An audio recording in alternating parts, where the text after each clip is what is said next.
Okay, let's try some more examples.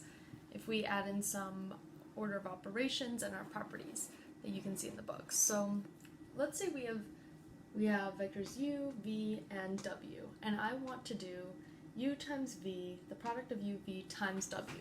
So we're going to do what's in parentheses first. We're going to do u times v, which we just did up here.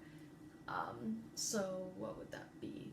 So it would be u1 times v1, so negative 1 times 2 plus 3 times negative 4. So I'd be at negative 2 and then plus negative 12. So that's going to equal negative 14, right? So now when I plug this in, this is just negative 14 times w, which is 1, negative 2, and now we're doing what we did last week. We just multiply by a scalar, right? So this would be negative 14 times 1 is negative 14. Negative 14 times 2 is positive 28. Okay, so let's try another one with these same numbers. And if you're looking in the book, I'm doing example number 2 in section 6.4. Alright, so let's try this one.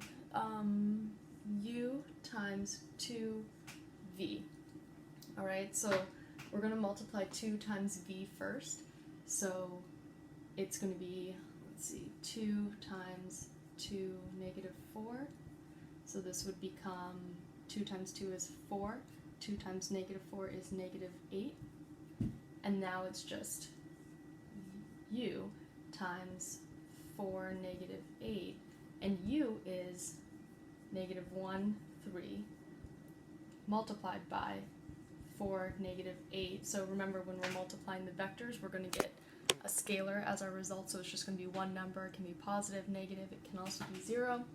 So we multiply these two together. So negative 1 times 4 plus 3 times negative 8. What do we get? Negative 4 plus negative 24. And we get, sorry, let me see. We get negative 28. And that's our answer. Okay, let's do one more. So the last one is u. So remember when we were finding the magnitude before, it's basically our absolute value, it's positive because it's representing a distance. So remember that the magnitude, when we saw the Khan Academy video, it was the hypotenuse, which we can also find by taking the square root of the square of each number. So if u is 1, negative 3, this is just going to be the square root of negative 1 squared plus 3 squared. It's like we're finding that hypotenuse, right? So it's the square root of positive 1 plus 9, which is just the square root of 10. And that's it.